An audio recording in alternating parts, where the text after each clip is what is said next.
Hello everyone. Think This is a little out of schedule the video, but I promise you, well, to the little people that actually are watching me, that I will fix the problem about what happened in the past day. Uh, so the error was actually caused because of there was a latch that seems to be that the JTAG automatically inserts to do clock gating, and they use a latch for that regard. So you guys maybe remember for the other time that we have to insert this curiously named ACG file. Yes. So this file actually triggers the creation of a latch, and the latch was directly being connected inside of a clock. So that what I suspect, I think I don't know so much about the internals of the debug model, but the debug model, the debug the debug transfer model, the one that that converts JTAG to DMI, actually has an option to clock gate itself, and the clock gating is activated by default. Now this usually doesn't cause any problems in other FPGA flows, like for example in Xilinx or in Altera. Usually they got a way around it. But in the special case of using an XPnR, definitely because it says that there's a latch, and the result of the latch probably goes to the clock intended to be clock gating. Definitely screwed up the whole process.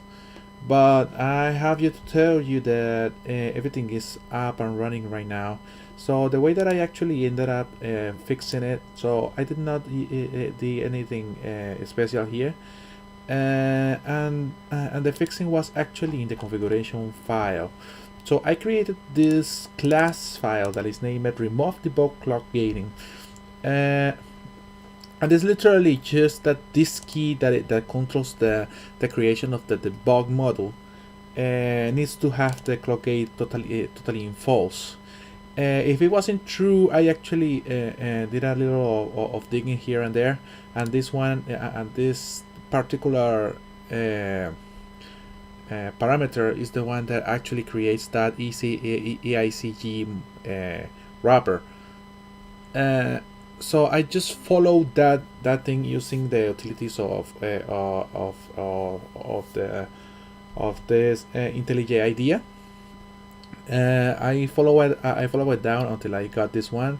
So I tried to search an already defined equivalent of this one, but no, definitely there's no a configuration ready yet to be used either in chipyard or inside of the rocket chip configuration ready to be implemented like this one to work totally fine without the clock gate.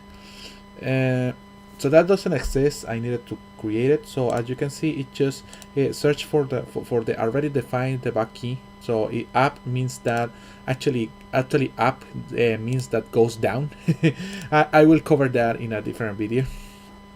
But it will search in the other configurations, whatever is down here, even in the default one.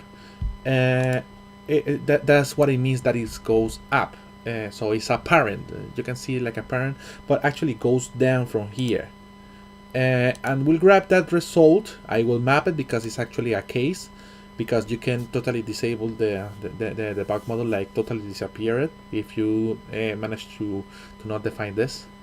Don't worry too much about it. The map is just a 4 with a result. And I map this thing, and for every copy that exists about the debug, I will do a copy of the same one that it was defined before. I just put the clock gating false.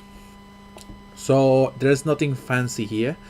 actually works like a charm. I mean, I created the stuff, and you can see here that if you launch the place and route, it totally works. There's a lot of stuff here, and the process lasts like between 5 and 8 minutes for this SoC, and compiles this.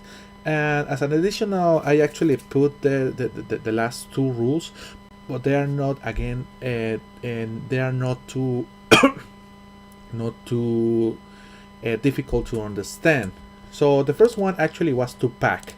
So being actually having the PnR done, it will output this configuration file from the next PnR. So in order to convert it to the .bit file, you need to convert that configuration file to the bit, and that is usually done with a pack. That usually is named in Xilinx like create configuration file, that actually creates the .bit file or something like that. So it's not such a big deal. You just convert the result of whatever was in the PnR stage into the .bit file, ready to be configured inside of the FPGA. And now I have this program here, and the program will depend on actually having this .bit. Yeah, it has the same dependency of this, but you can run the program as a super user. Actually, for programming my ULX, I needed to run it as sudo. Well, you can actually add the rule in the UDEF rule files about making this particular USB accessible for the users. Maybe I can do that in the next tutorial.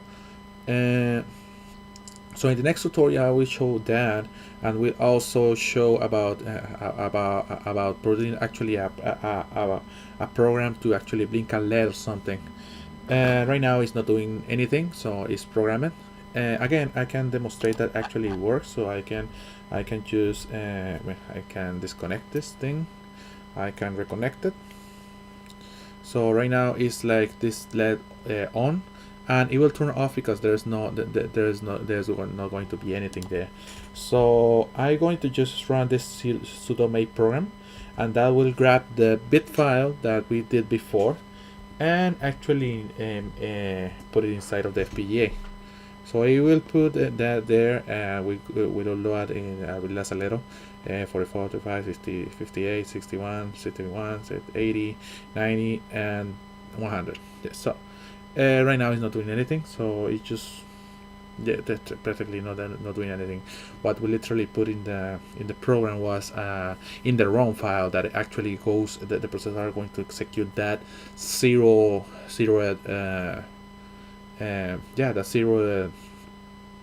program there, so I'm not going to do absolutely anything. And right now it's just but doing a bunch of exceptions and actually giving up some time. So yeah, that's it. You see that it's working. The code is up and running, and the code is already pushed. You can explore this. And maybe if you want to map it into another FPGA, then now is the time. I mean, the make file is there, and it's usually just copy whatever is there and paste it to do another FPGA. For now, I'm not going to do any another FPGA because for the purpose of this console, I only need this